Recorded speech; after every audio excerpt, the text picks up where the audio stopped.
Rolling on shore, the waves of Daytona sound like those on any other beach. But this roar could just as well be replaced with the roar of an engine.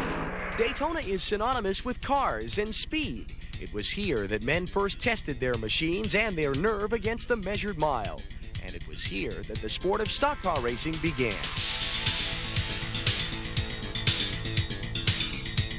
Appropriately, it was Daytona's own Bill France who founded NASCAR in 1947.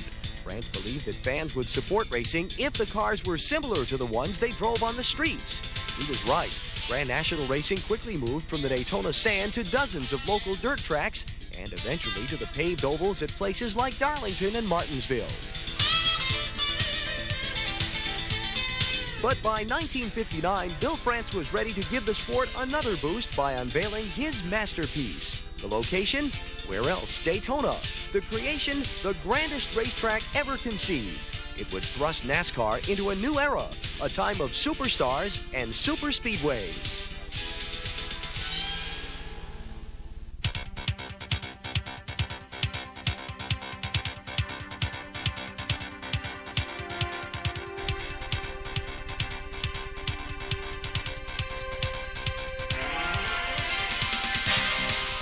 I think the drivers had to be tougher back in those days, driving those cars. There were others like Curtis Turner and Junior Johnson who, when the green flag dropped, they drove that car as hard as it would go for as long as it would go. I think somewhere along in 66 or 67, the term the King came along. The 31-degree high banks of this track, Daytona, are relatively unchanged over the last 25 years. Hi, I'm Alan Bestwick. Welcome to part 2 of the NASCAR story. Back in 1959, only 19 Grand National races had been run on a superspeedway. Most of those had been at Darlington Raceway, a 1.33 mile oval. This track is nearly twice that long, providing speeds that were unheard of at the time. No one really knew what to expect, but within a few years, the drivers, mechanics, and even the race fans realized that the superspeedway had changed NASCAR racing forever. When we went to Daytona and France had built the Daytona International Speedway, it was the most fascinating thing that I've ever saw, because the reason of the 33-degree banking and the turns was that you couldn't even walk up them and this kind of stuff. That's what was amazing. You could go come off two and look at the backstretch, and it looked like it's a half an hour before you get down the other corner. And it really puzzled a lot of people. It was just flat. There was nothing there. There was no buildings. There was, I guess, might have had a fence around the inside. I don't remember, but and it looked like it must have been 10 miles to the first and second corner, and it was just awesome. It was early February 1959 when race cars first circled the Daytona International Speedway. The bewildered drivers had only 2 weeks to figure out the new monster track before the first Daytona 500. Soon they were calling it a race driver's dream, the dream of Bill France. You know, he'd seen Indianapolis and been around that, and that place was just growing bigger and bigger and bigger all the time. I figured if he had something like it, only for stock cars with high bank. And he said back there when they built it, someday these things would be running like Indy cars. You know, they'd be flying down here. Just as France had planned, the high banks and long straightaways were perfect for the heavy stock cars. Initial qualifying speeds topped an incredible 140 miles per hour. I've heard him say this, that he wanted the cars up where everybody could see them on the banks. He wanted to let them go, whatever their ability was, that the driver controlled the accelerator, and when you would get to see the best of everything. Bill France loved a good show, and the first Daytona 500 was his best performance to date. There were no cautions, 33 lead changes, and a more dramatic ending than Bill himself could have written. 3 cars got hung up, Diddy and Beauchamp and Joe Weatherly, but Joe Weatherly was a lap down. Well, and we knew that. But he got caught in the draft, and first thing you know, it was a 3-car draft. And then when they came back on the last lap, they come back 3 abreast. And, you know, we stand in the pits, and we thought Diddy won the race. The race was so close, even NASCAR officials couldn't make the call. They named Beauchamp the unofficial winner, but asked the press for all available photographs of the finish. we go out, and they didn't have a winner's circle. They just all stopped out in the grass area and the deal. So we went out there and just tickled to death, thought something had really happened. And then stand there, said, man, you know, patting each other on the back like we won the race. And they come by and said, sorry, y'all were in second. Photographs later proved that Petty's number 42 crossed the finish line inches ahead of Beauchamp in number 73. It took 3 days for Petty to be declared the winner. Beauchamp had stolen the kisses, but Petty took home the trophy and the $19,000 first prize. Joining Lee in that race was his 21-year-old son, Richard, in a pop-top Oldsmobile. That's because this was a sweepstakes race, meaning cars from NASCAR's short-lived convertible series were also eligible. The hardtop started on the inside, and the convertible started on the outside of it. And they threw the green flag, and I'd jump in behind one of the hardtops and get me one of these good drafts, run about 7 or 8 laps and blow the engine up, because I was used to running 130 mile an hour. All of a sudden, the car was having to run 140 mile an hour, and we wasn't geared right for that particular running, and so I blew it up. Richard wasn't the only driver who noticed the wind playing tricks with the cars, but it was a year later in the second Daytona 500 when, for the first time, the art of drafting would determine the winner. And one day I was out playing around, and Cotton Owens and Jack Smith come by, hooked up in a drag. They thought their cars was even because they could run with each other, you know. But I jumped on them, and when I did, all of a sudden I could run with them. And I was like 10 mile an hour faster than I was by myself. After his experience in practice, Johnson determined that come Sunday, he'd be glued to those faster Pontiacs. And that's what I did all day long. I hitched rides from one car to the next.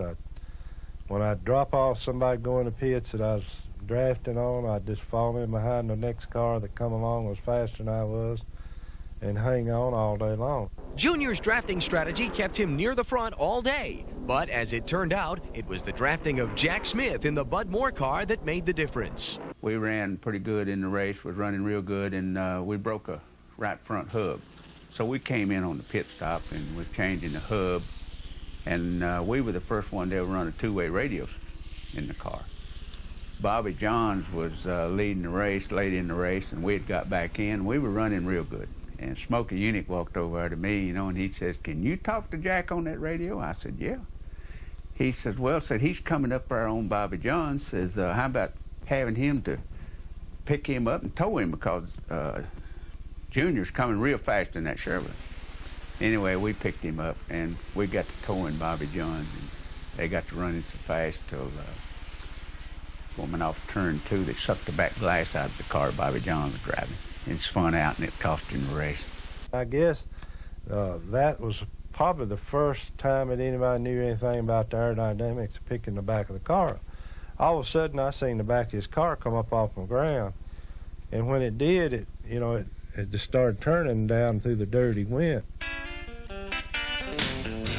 Johnson could never top his unusual Daytona victory, but he remained a dominant driver until his retirement in 1966. His mountain charm and reckless style made him a favorite with the fans, if not the other drivers. We had some knockdown, drag-out duels on the racetrack. We really did. He was a hard charger.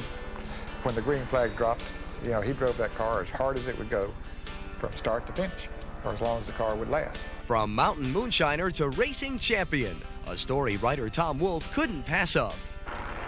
He's a coon hunter, a rich man, an ex-whiskey runner, a good old boy who hard charges stock cars 175 miles an hour. Mother dog, he's the lead-footed chicken farmer from Rhonda, the true vision of the New South. In his 1965 article, Wolfe dubbed Johnson the last American hero. His nearsighted vision of Southern culture did little to dispel the redneck stereotype, but the publicity was great for NASCAR, and it made Junior Johnson a legend.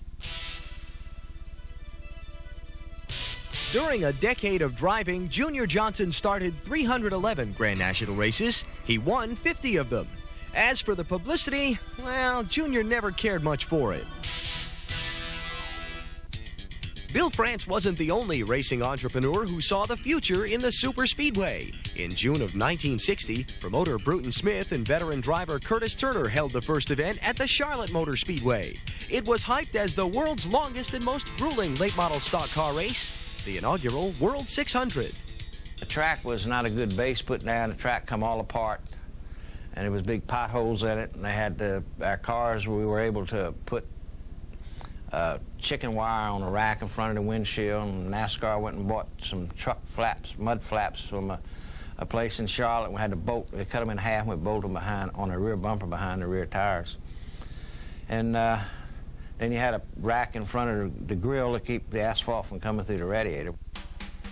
Meanwhile, another 1.5 mile super track was nearing completion, the Atlanta International Speedway. On July 31st, 1960, Fireball Roberts shot past Cotton Owens with just 12 laps left to win the first Dixie 300. Back then, we were running probably 45 to 50 races, and sometimes 55 Grand National races a year, and we were running all the short tracks and the half a miles, the third of miles, and besides what major speedways we had. So as Charlotte came along, they built a racetrack, and then Atlanta, and then Rockingham, as they all came along and started building the major speedways, as it all started falling together, and things went to getting the better, and we got more prize money and got more sponsors into the race. In 1963, NASCAR racing returned to a much more unusual big track, the 2.7-mile road course at Riverside, California. Stock car racing was almost inherently at that time looked upon as a southern sport. That's in the South, and that's what they do in the South, and that expanded a market area. It opened it up into a population that had never experienced this kind of motorsports racing. Many of the Grand National pilots looked lost on the twisting road course. Most just couldn't get used to driving clockwise and turning right.